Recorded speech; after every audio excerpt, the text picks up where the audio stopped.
Look at the Great Pyramid of Giza. See it in your mind's eye, a colossal shape against a hazy sky.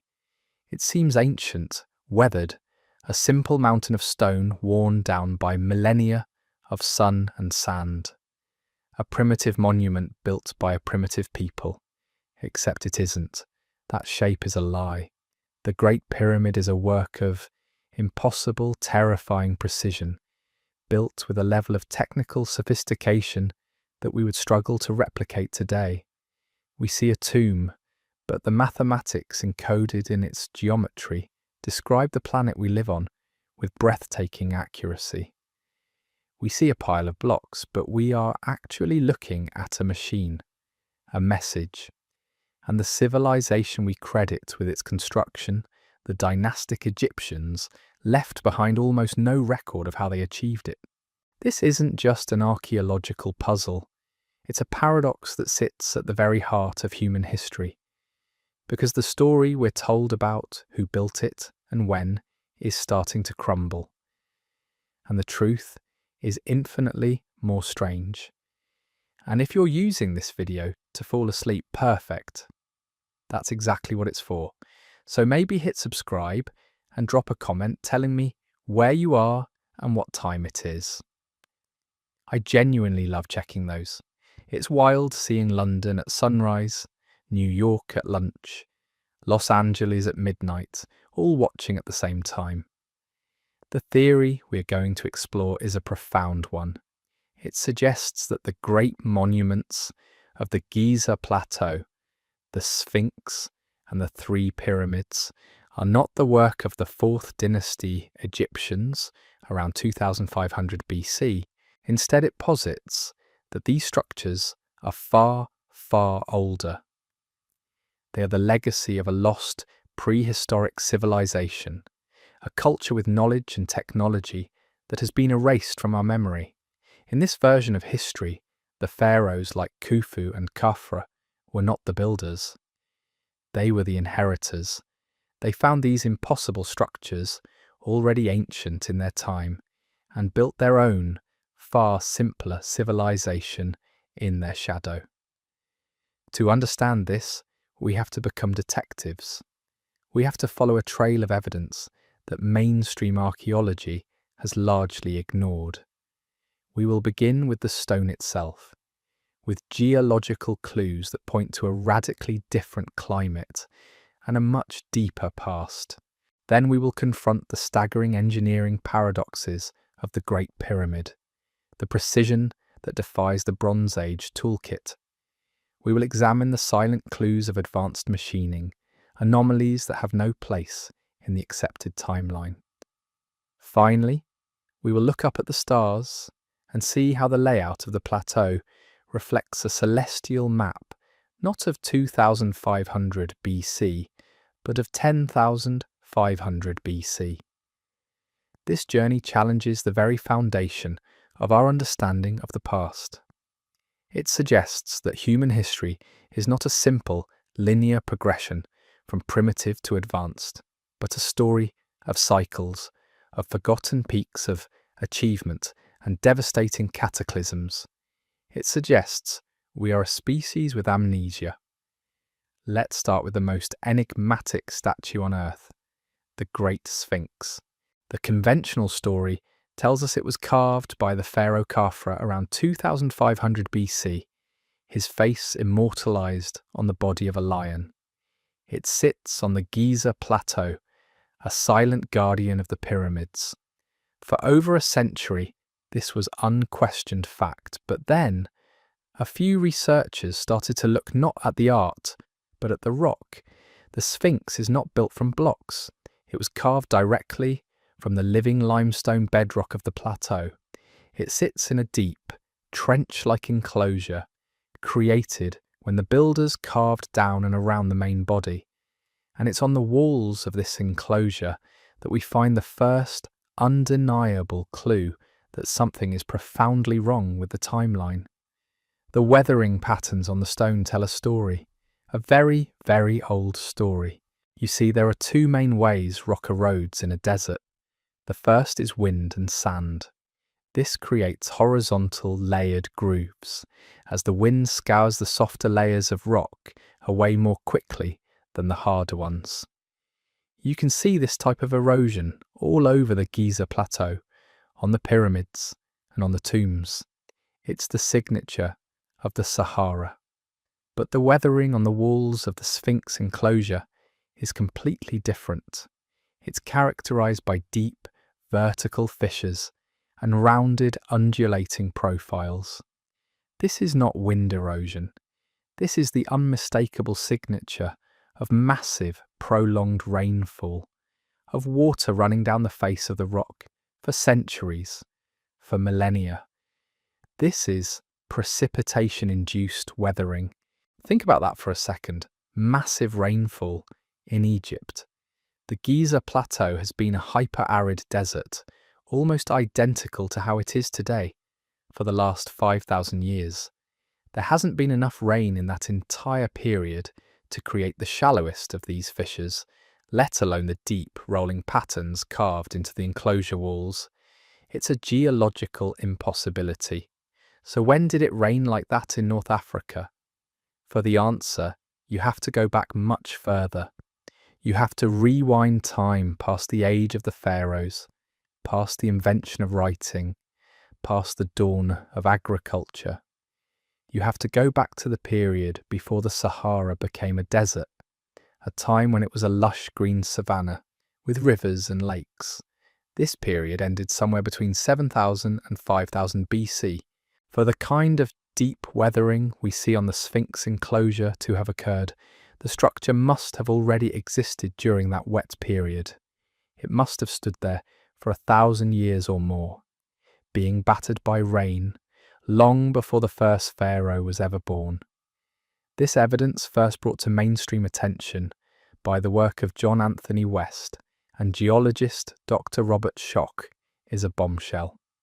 It suggests the Sphinx is at least twice as old as we think it is, and possibly much older. It pushes its origin back into a period of history where we are told no one on Earth was capable of organising the labour or possessing the skill to carve a 240-foot-long monument from solid bedrock. It creates a ghost civilization, a blank space in the map of our past, and that's just the beginning.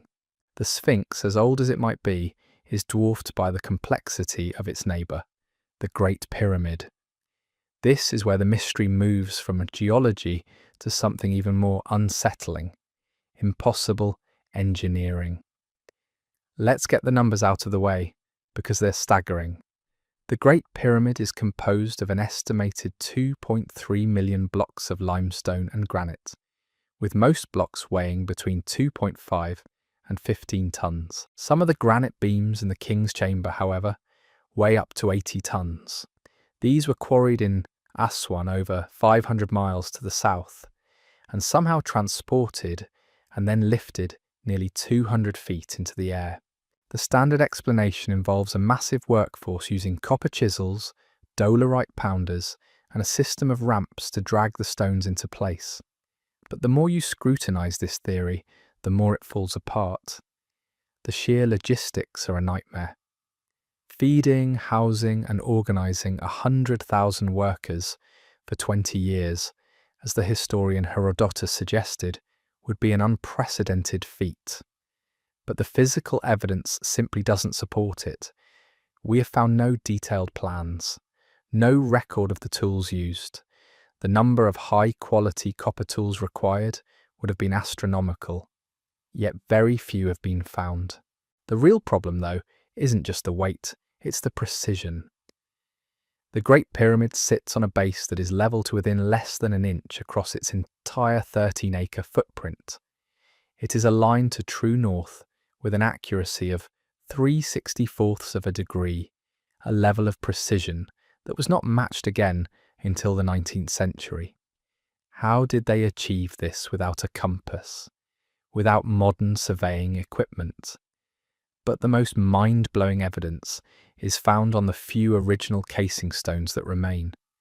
The pyramid was once covered in a sheath of highly polished white Tura limestone, fitted together so perfectly that you couldn't insert a razor blade between the joints. The tolerances are measured in fractions of a millimetre. This isn't just good craftsmanship. This is modern, industrial-level precision. And they achieved it not on small manageable pieces, but on massive blocks of stone weighing several tons each, across a surface area of 22 acres. How do you get a 15-ton block to mate perfectly with its neighbour? You can't just nudge it into place. Any error, however small, would compound as you moved up the pyramid, throwing the entire geometry off. The structure we see today would be impossible. The only conclusion is that there were no errors. Block after block, layer after layer, the precision was maintained. This is a level of quality control that would be difficult for us today with laser-guided saws and computer-aided design. To suggest it was done with hand tools and brute force is not just unlikely. It borders on the absurd. It's like suggesting you could build a modern skyscraper with hammers and chisels. The tools simply do not match the result. The evidence on the stone itself screams of a technology that is not supposed to exist in 2500 BC, and in some places, that evidence is even more explicit. Inside the pyramid and at nearby sites, we find artifacts that look suspiciously like the product of advanced machining. At the Cairo Museum, you can see granite and diorite bowls, some of the hardest stones on earth, that are perfectly turned, with elegant, thin walls and flawless symmetry. The conventional explanation is that they were painstakingly ground down with sand and hand tools. But the perfection of the curves and the thinness of the material suggest they were made on a lathe, a high-speed lathe. Even more shocking is the evidence of advanced drilling. Archaeologist Flinders Petrie, one of the fathers of modern Egyptology, discovered drill cores in Giza that baffled him. These were cylindrical pieces of granite left over from when a hollow point drill cut a hole into the rock. When Petrie analysed the grooves on these cores, he found a spiral pattern. This spiral told him how fast the drill was advancing into the stone with each revolution. His calculations were so unbelievable that he double and triple checked them. The drill that made these cuts was sinking into solid granite at a rate hundreds of times faster than any modern drill could achieve. To cut through granite that quickly would require immense downward pressure, thousands of pounds of it, and a drill bit made of a material harder than anything the dynastic Egyptians possessed. It points to a technology that we ourselves do not fully understand. This is the kind of evidence that gets ignored because it doesn't fit the narrative.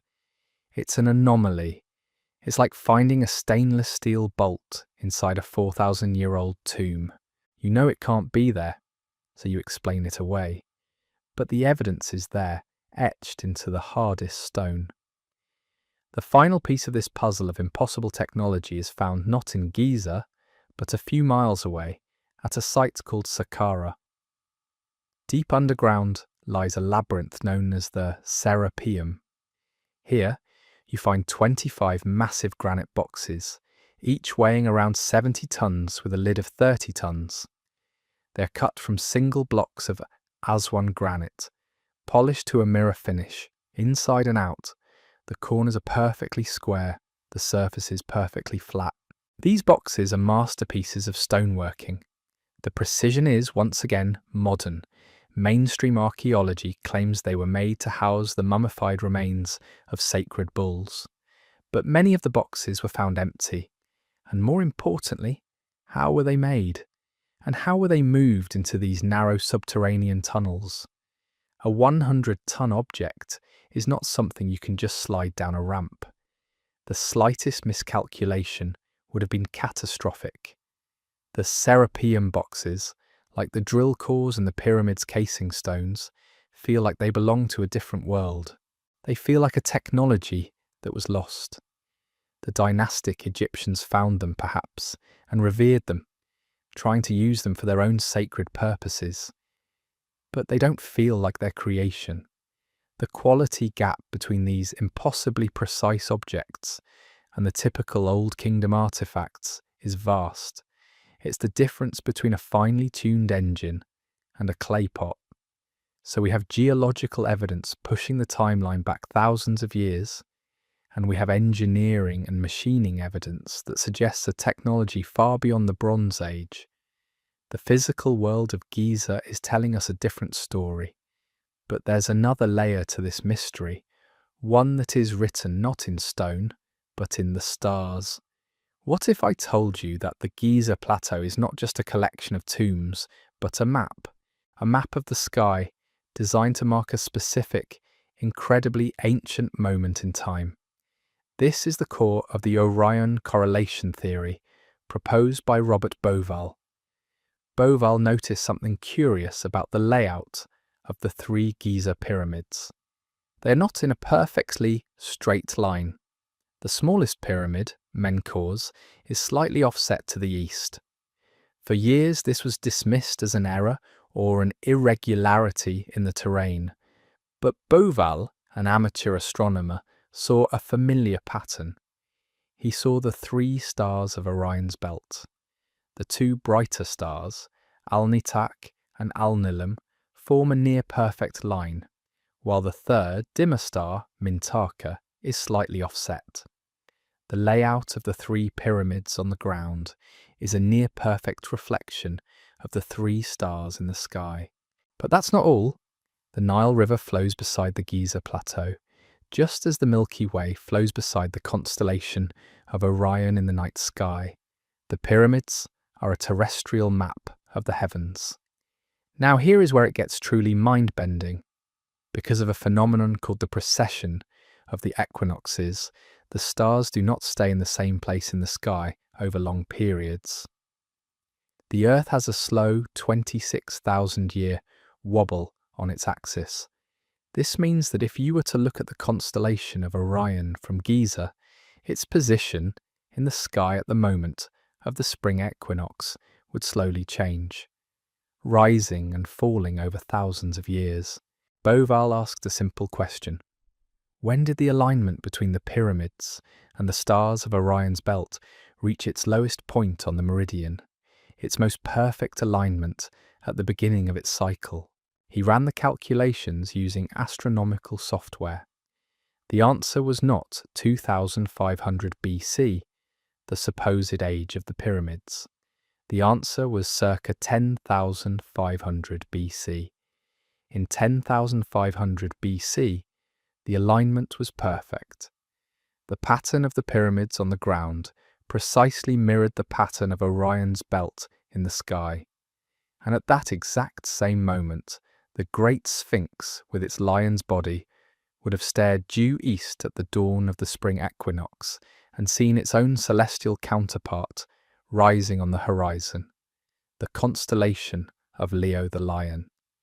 This is a level of astronomical and symbolic synchronicity that is almost impossible to dismiss as coincidence.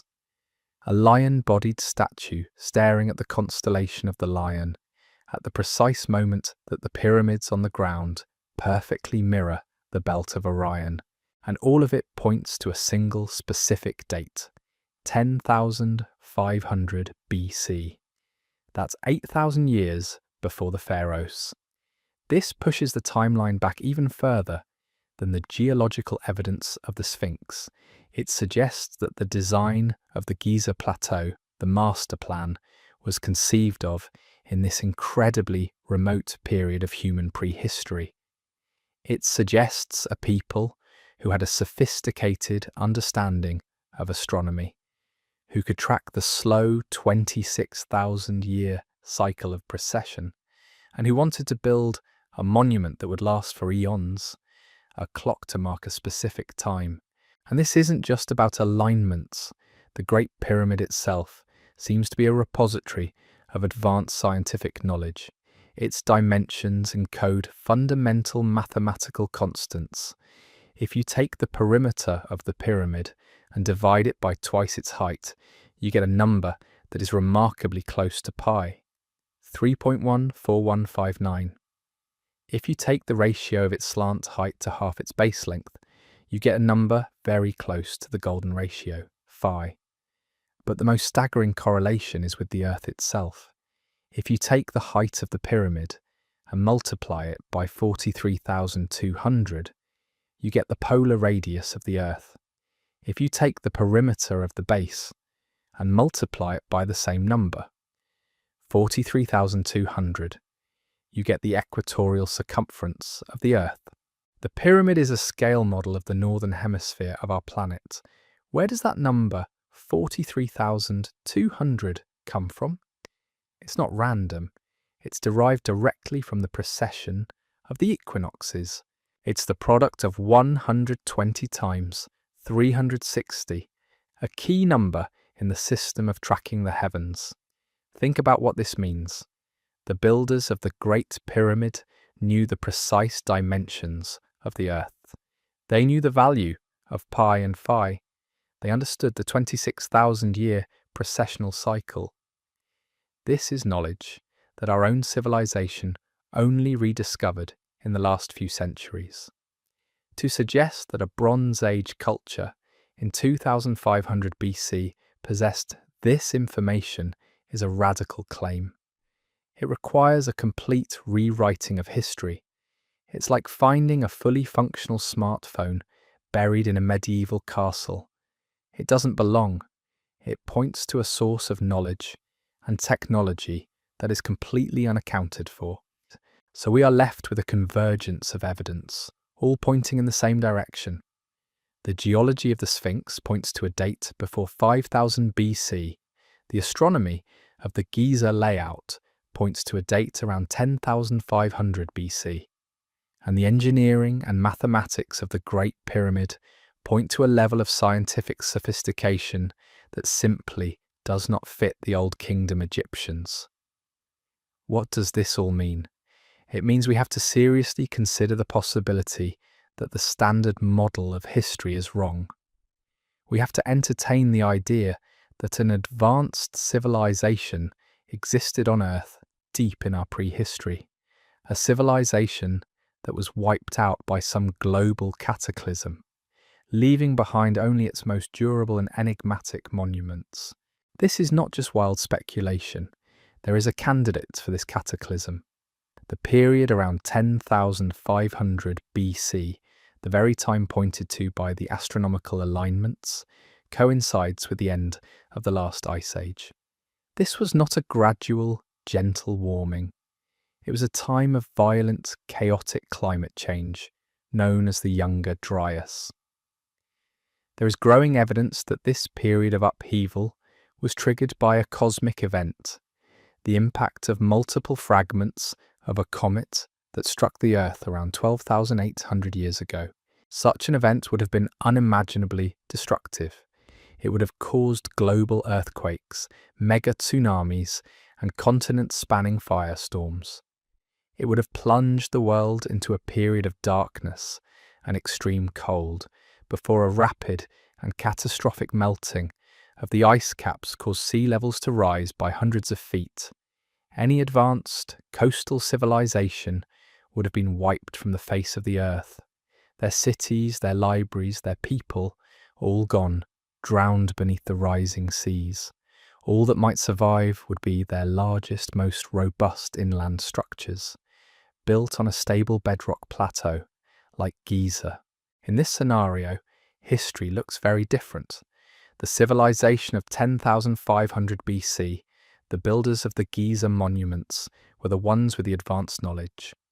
They built a message in stone, a warning, a time capsule of their understanding of the cosmos and the earth, designed to survive the cataclysm they saw coming. Then for thousands of years, humanity was thrown back into a dark age. We became hunter-gatherers again, scattered survivors clinging to existence in a hostile world. The memory of the great civilization before the flood survived only as myths and legends, stories of a golden age, of gods of Atlantis, and then slowly we began to rebuild. Around 4000 to 3000 BC, civilization re-emerged in places like Mesopotamia and, crucially, Egypt. The early Egyptians, a nascent culture rising from the ashes, would have discovered the Giza Plateau. They would have found these colossal, weather-beaten structures, already thousands of years old, impossibly perfect and utterly mysterious. They wouldn't have understood how they were built. They would have seen them as the work of the gods or of the great ancestors from the first time, Zep Tepi, as their own legends called it. They revered these structures. They built their own civilization around them. They copied them. And this is a crucial point. If you look at the pyramids the Egyptians did build, the ones we know for certain are from the 3rd and 4th dynasties, you can see a process of learning and ultimately failure. The step pyramid of Giza, the bent pyramid at Dashur. These are incredible achievements in their own right, but they are clearly experimental. They are nowhere near the perfection of the Great Pyramid.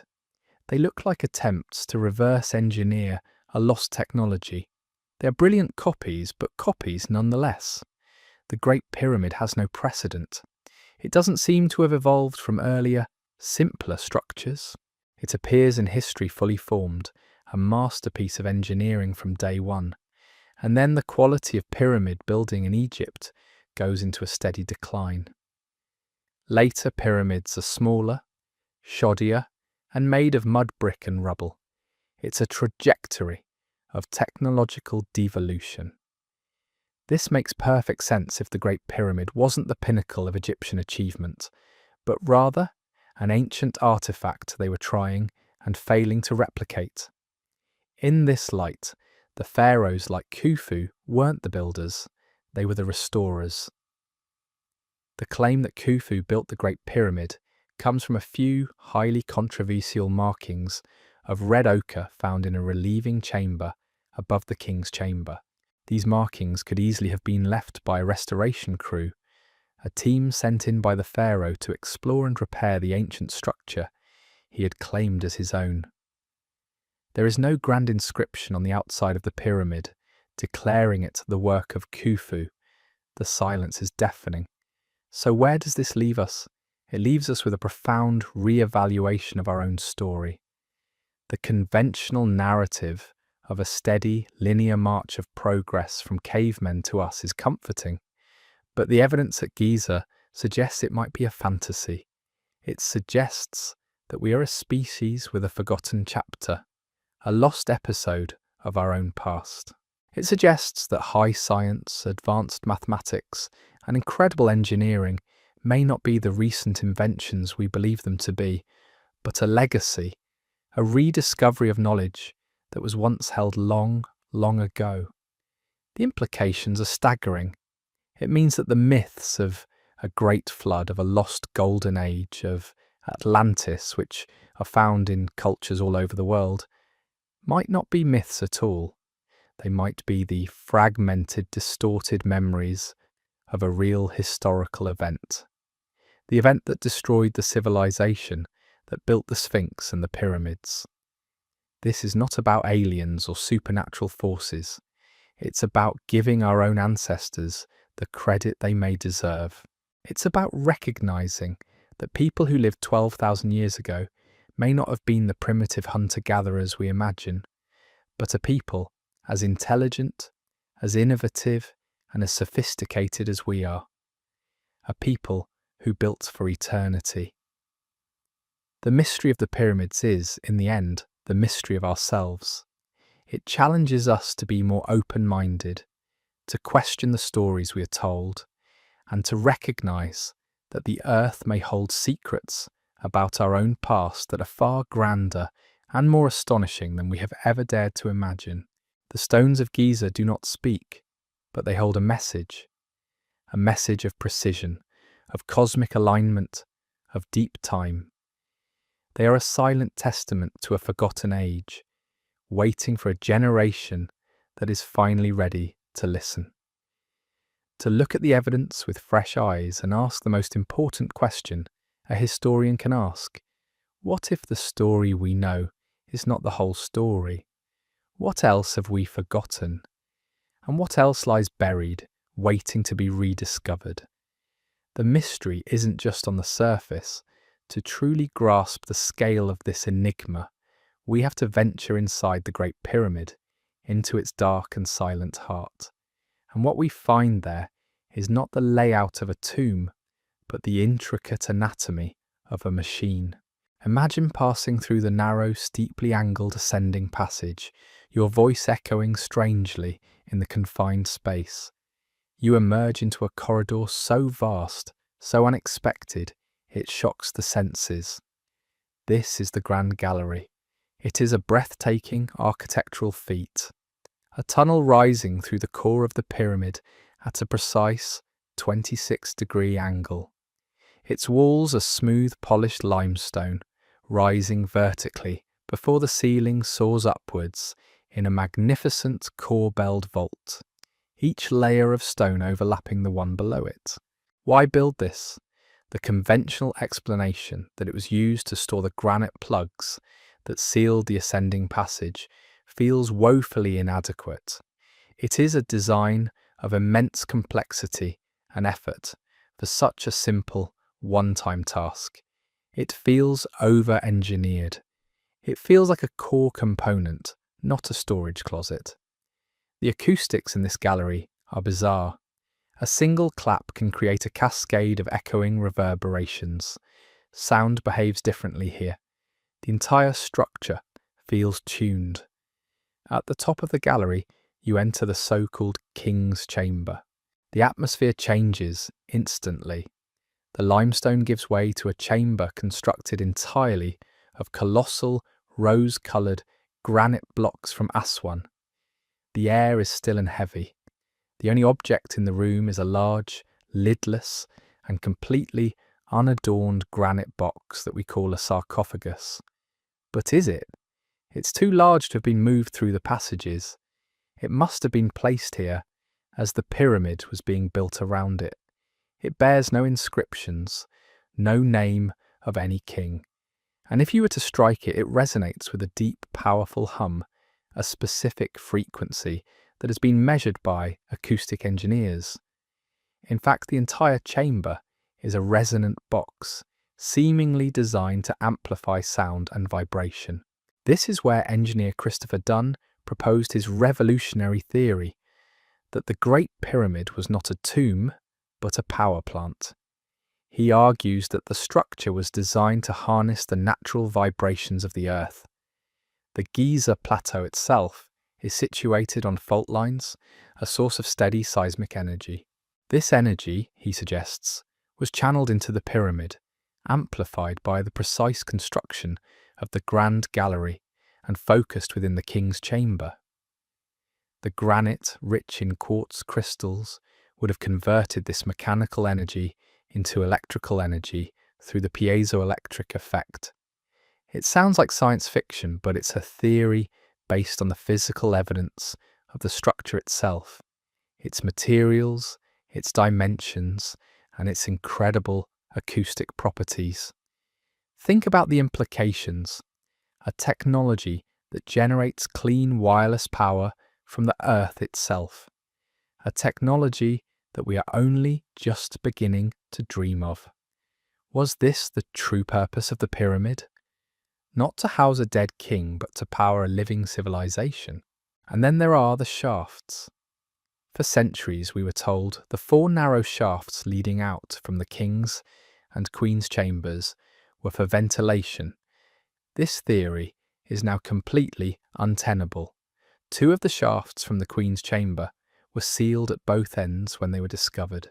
How can you ventilate a room with a blocked-off vent? In the 1990s and early 2000s, a series of robotic explorations sent cameras up these mysterious passages. What they found was astonishing. The shafts are not simple, straight tunnels. They have sharp, deliberate bends. And at the end of one of the southern shafts, the robot came to a stop before a small polished stone door with two copper fittings that look unnervingly like handles or electrical terminals. A door to what? A sealed chamber, Deep within the pyramid's mass, that has remained untouched for millennia, it gets stranger. Robert Bauval, the same researcher who identified the Orion correlation in the pyramid's layout, demonstrated that these shafts also have astronomical targets.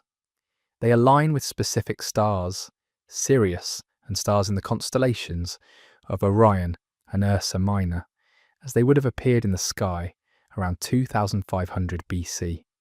At first, this seems to support the mainstream date. It ties the structure directly to the fourth dynasty. But what if it's not that simple?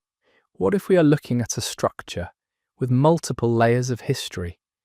Imagine the original pyramid, built in 10,500 BC, as this great planetary machine. Its purpose aligned with the cosmos of that era. Millennia later, the dynastic Egyptians discover it. They don't fully understand its function, but they recognize its power and its celestial importance. They begin to study it, to map it. Perhaps it was they who cut these smaller shafts, realigning parts of the ancient structure to their own sky, to the stars that were important in their time. It would be an attempt to reactivate it, to reclaim it, to put their own stamp on a monument whose origins were lost even to them.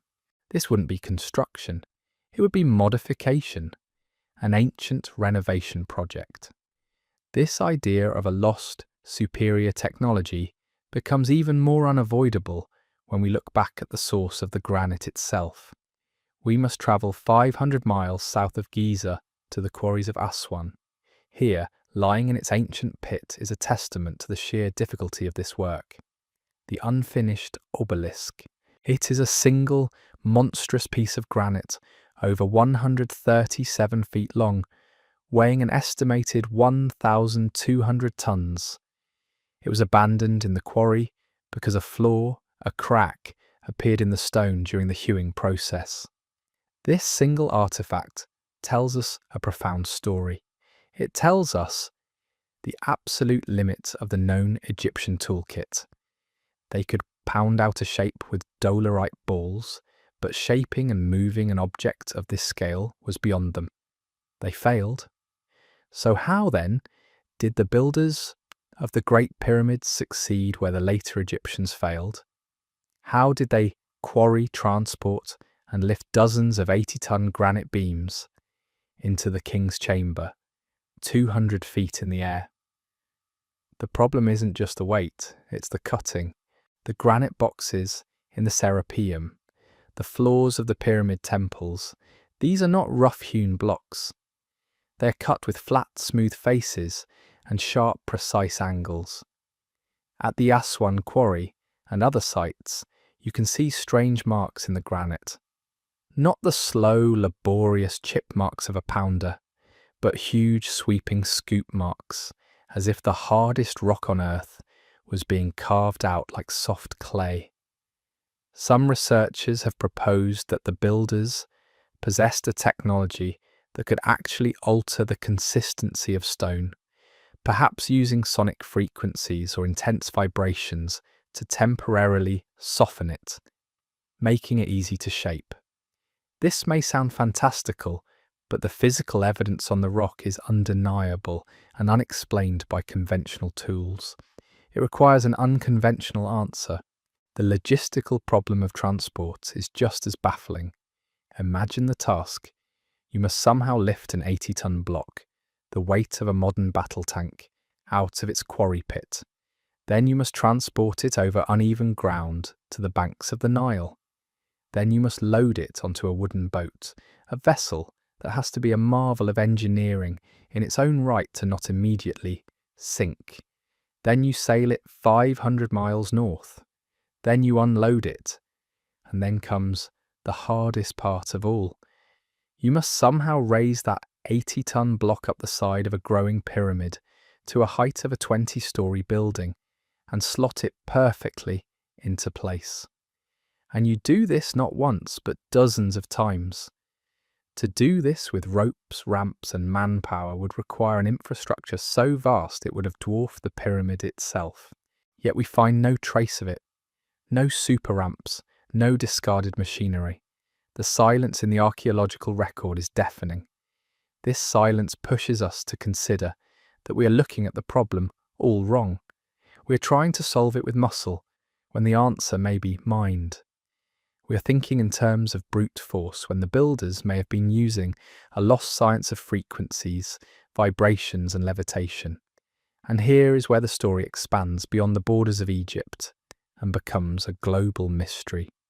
The unique technological signature we see at Giza, the impossible stonework, the breathtaking precision, the megalithic scale, is not unique to Giza. It appears in other places, separated by thousands of miles of ocean and thousands of years of supposed prehistory. Travel with me for a moment to Abydos, one of the oldest cities of ancient Egypt. Here, behind the temple of Pharaoh Seti I, lies a structure known as the Osirian. It is built from colossal granite blocks, some weighing over 100 tons. The style is stark, simple, and powerful, completely different from the inscribed and painted temple of Seti that sits above it. The Osirian has no inscriptions on its main structural blocks. It feels far more ancient. It is also built at a much lower elevation, and for years it was submerged in water, showing the same kind of water damage we see at the Sphinx. Mainstream Egyptology struggles to explain it, attributing it to Seti as a kind of cenotaph, but it feels like it belongs to a different age entirely. It feels like another piece of the Giza puzzle.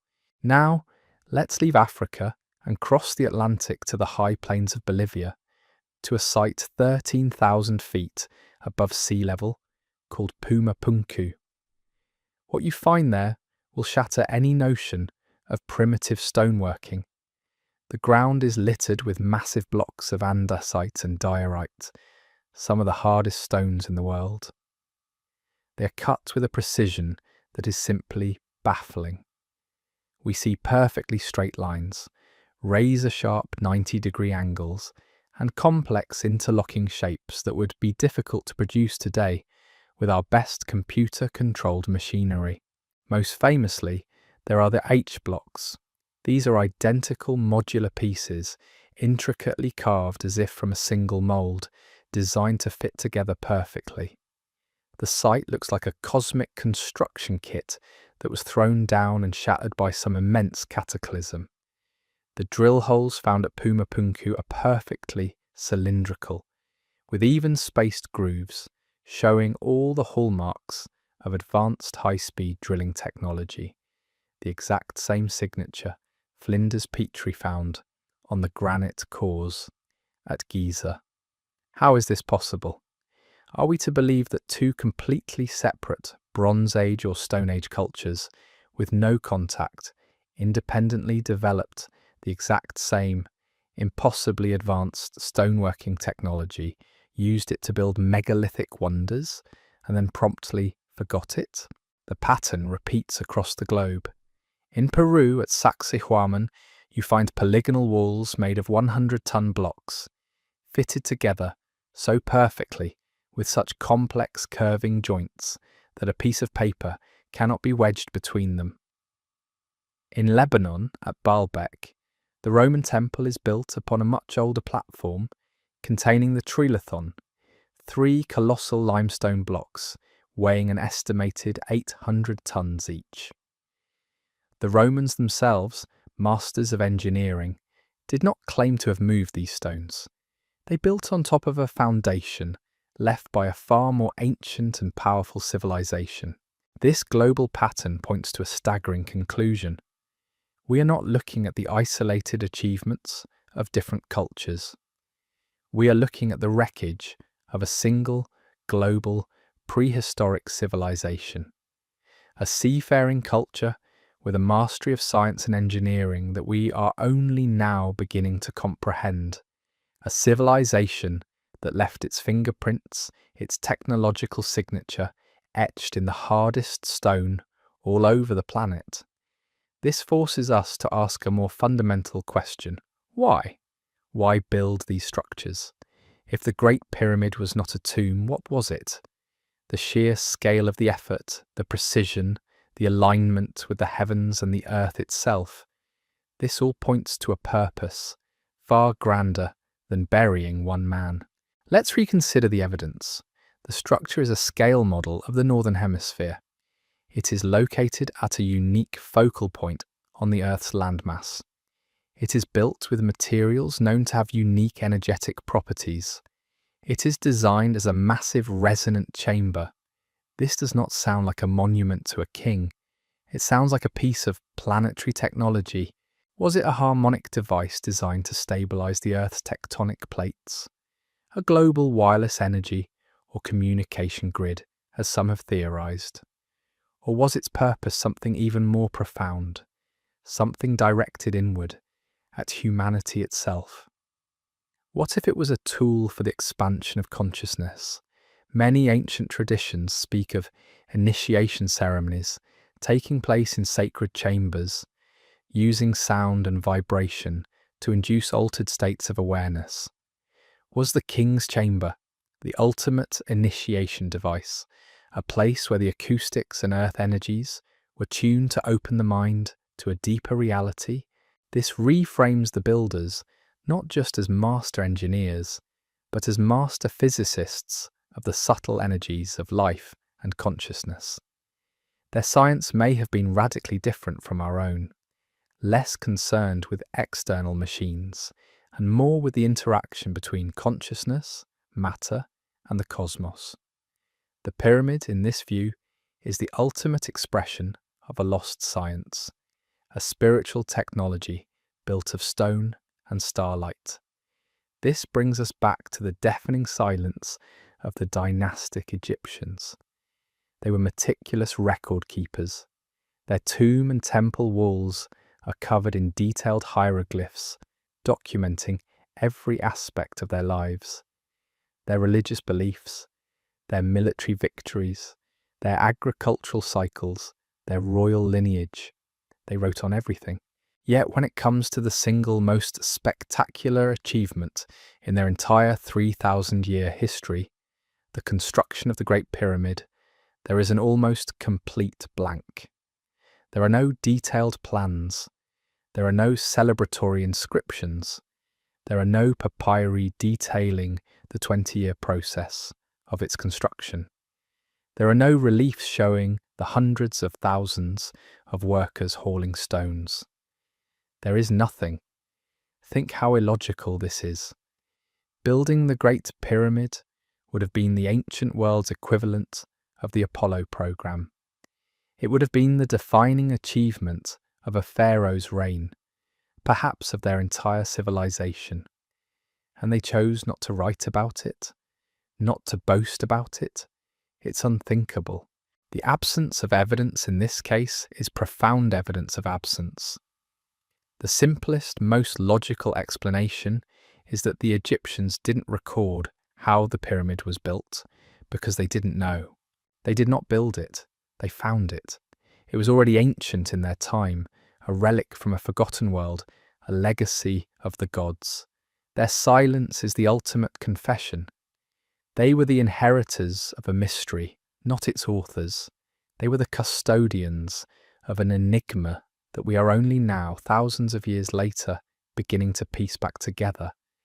And it is in that profound silence that we must search for other voices.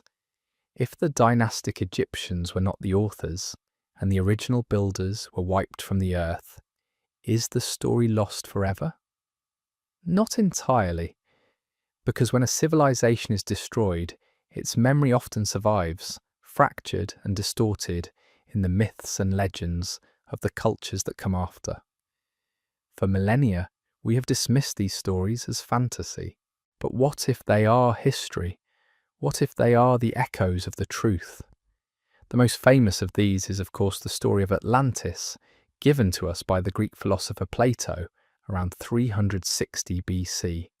He claimed it was a true story, passed down through his family from the great lawgiver Solon, who in turn heard it from Egyptian priests in the city of Sais.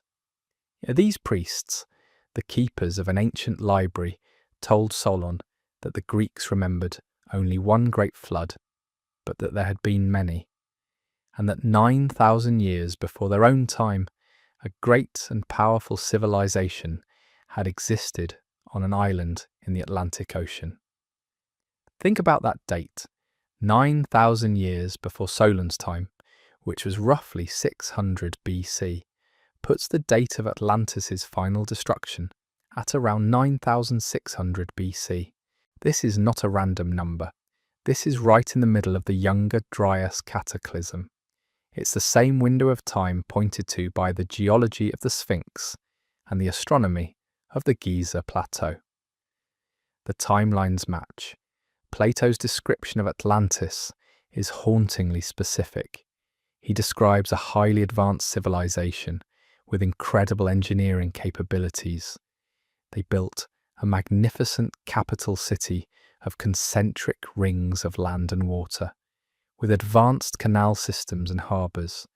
They mastered metallurgy, creating alloys we cannot identify. They possessed a power source of some kind, located in their central temple. And crucially, they were a global seafaring empire whose influence stretched into the Mediterranean and, yes, into Egypt. Then in a single, terrible day and night of misfortune, the island of Atlantis was destroyed by violent earthquakes and floods and disappeared into the depths of the sea. Plato's account reads less like a myth and more like a historical report of a civilization destroyed by the exact kind of geological upheaval we see at the end of the last ice age. We have been looking for Atlantis as a single, sunken island. But what if Atlantis was not a place, but a people? A global maritime civilization whose capital city was lost, but whose colonies and outposts like Giza survived. The story is not unique. Travel from Greece to ancient Mesopotamia, the cradle of civilization between the Tigris and Euphrates rivers. Here the Sumerians, Akkadians and Babylonians all tell a similar story. Before their own history began, they speak of a glorious antediluvian age, an age ruled by godlike kings. This golden age was brought to a catastrophic end by a great flood, an event that wiped the slate of history clean. But the story doesn't end with destruction. It continues with rebirth. The Mesopotamian legends speak of the Apkallu, 7 sages who survived the flood and emerged to teach the scattered, primitive remnants of humanity the fundamentals of civilization. They brought back agriculture, law, mathematics, and crucially, architecture. They were the culture bearers, the bringers of a lost knowledge. Who were these sages? Were they the survivors of the cataclysm? The inheritors of a lost science desperately trying to reboot human civilization? This pattern repeats with unsettling consistency across the world. The Incas of Peru spoke of Viracocha, a pale, bearded, civilizing god who appeared after a great flood to teach humanity the arts of science and engineering. In Mesoamerica, it was Quetzalcoatl. These are not just stories of gods, they are stories of teachers, of survivors, of the deliberate reintroduction of knowledge after a world-altering catastrophe. The myths are telling us the same story the stones are telling us. We have forgotten a great chapter of our own past. But myths are one thing. What if this lost civilization left behind something more tangible than stories? What if they left behind maps? In 1929, a discovery was made in the Topkapi Palace in Istanbul, Turkey, that should have rewritten history. It was a fragment of a map, drawn on gazelle skin, dated to the year 1513. It was created by a Turkish admiral named Piri Reis. On the map, Piri Reis explicitly states that he compiled it from much older source maps, some dating back to the time of Alexander the Great and beyond. The map shows the coasts of Europe, West Africa, and most incredibly, the eastern coast of South America, all depicted with a stunning and inexplicable accuracy for the 16th century. But it's what it shows further south that is truly impossible. It appears to depict the northern coast of Antarctica, and it shows it without ice. It maps the coastline, the river mouths, and the mountain ranges of a continent that has been buried under a mile-thick ice sheet for at least the last 10,000 years. How is this possible? The only way to map that coastline is to have seen it before the ice covered it. This implies a civilization with advanced cartography and global seafaring capabilities that existed more than 10,000 years ago, during the last ice age. The Piri Reis map is not alone. The Orontius Phineas map of 1531 shows the entire continent of Antarctica, again with clear topographical details, like rivers and mountains that are now hidden under the ice. These map makers of the Renaissance were not explorers of Antarctica. They were compilers. They were copying information from ancient source maps that had survived from a time before our own, maps created by a civilization that knew the true geography of the entire planet. This is hard physical evidence. It corroborates the myth of a global seafaring culture. It confirms the timeline of the Younger Dryas. A civilization with the technology to map the entire planet before the ice caps melted is a civilization with the technology to build the Great Pyramid. The evidence is converging from geology, astronomy, myth, and cartography, all pointing to the same lost chapter of the human story. And this brings us back once more to the pyramid itself. If its builders had this level of global planetary knowledge, then we must consider that its purpose was equally planetary in scale. The power plant theory is compelling, but there is another layer of evidence inside the structure that points to a different, though perhaps related, function. It hints at a sophisticated understanding not just of physics, but of chemistry. Let's return to the so-called Queen's Chamber. This chamber is located directly on the pyramid's central axis, lower than the King's Chamber. Its walls are not smooth granite, but rougher limestone, and they are coated in a thick layer of mineral salts, up to ½ inch thick in places. Analysis has shown this to be a combination of calcium carbonate, sodium chloride, and gypsum. What could cause such a deposit? Some engineers have pointed out that this is the precise chemical signature you would expect if two specific liquids were mixed in this chamber: hydrated zinc chloride and a dilute hydrochloric acid solution. Why these two chemicals? Because when mixed, they produce a vigorous, fizzing reaction that releases enormous volumes of hydrogen gas. The Queen's Chamber, with its gabled roof designed to channel rising gas, would have been the reaction chamber. The salt deposit is the chemical residue left behind. Where did this hydrogen go? It would have been channeled upwards through the passages.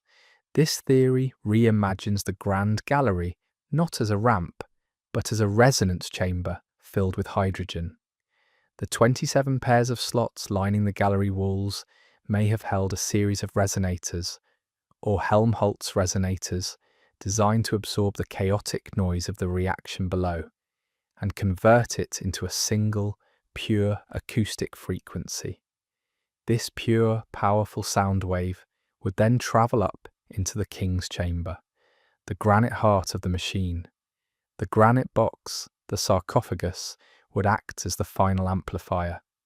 The entire pyramid would become a colossal musical instrument, a tuning fork designed to vibrate the planet itself. The hydrogen reaction provides the power, the Grand Gallery provides the tuning, and the King's Chamber provides the output. But for what purpose? This is where the theories intersect. Christopher Dunn suggests this vibration, acting on the quartz-rich granite, was used to generate microwave energy, turning the pyramid into a wireless power station. The hydrogen was simply the fuel source for an acoustic machine that produced electricity. But there is another, perhaps even more profound, possibility.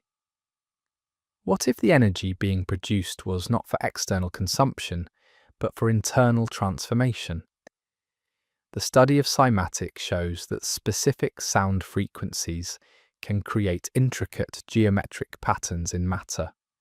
The study of neuroscience shows that specific frequencies can entrain human brain waves, shifting consciousness from the ordinary waking state of beta to the creative, meditative states of alpha and theta.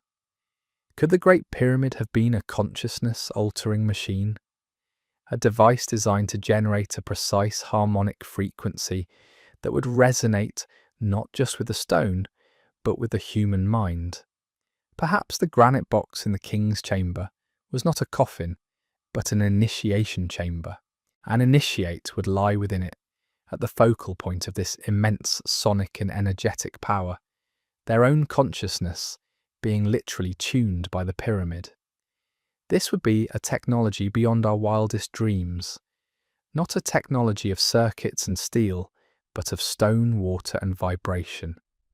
A technology designed to unlock the dormant potentials of the human mind, to provide a direct experience of the deeper interconnected nature of reality.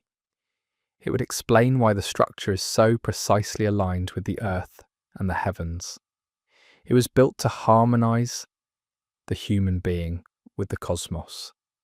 This is a breathtaking vision, a science that did not separate the physical from the spiritual, a technology where the ultimate goal was not to build better gadgets, but to build better humans.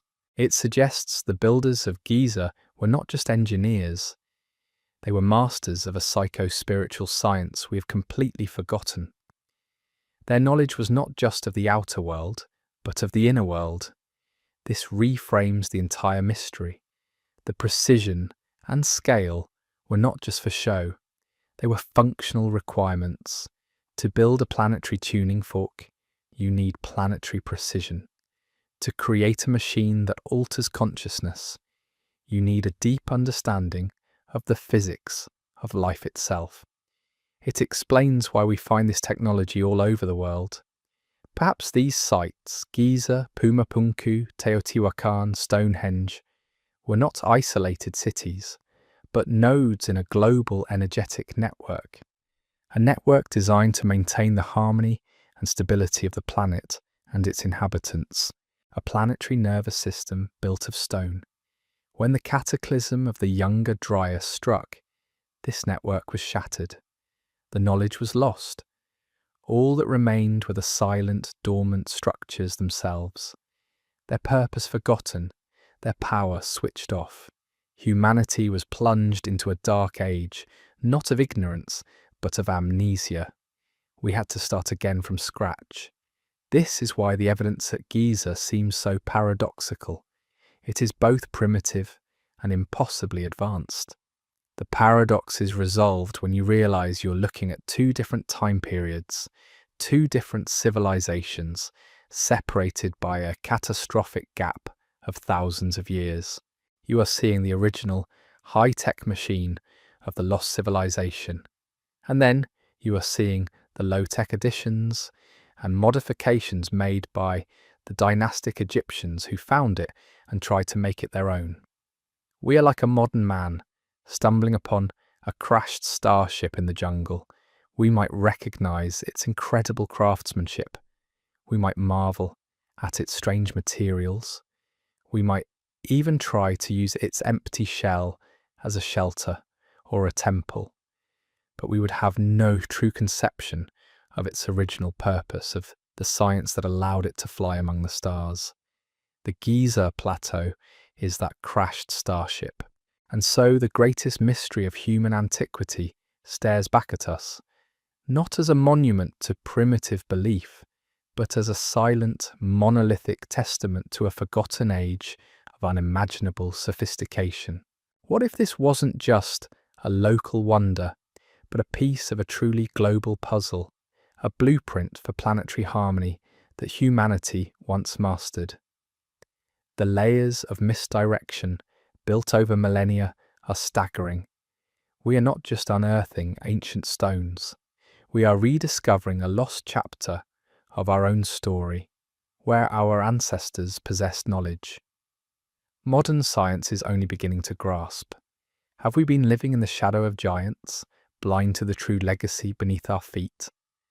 The challenge now is to look past the myths, to listen to the whispers of the past, and perhaps to finally remember.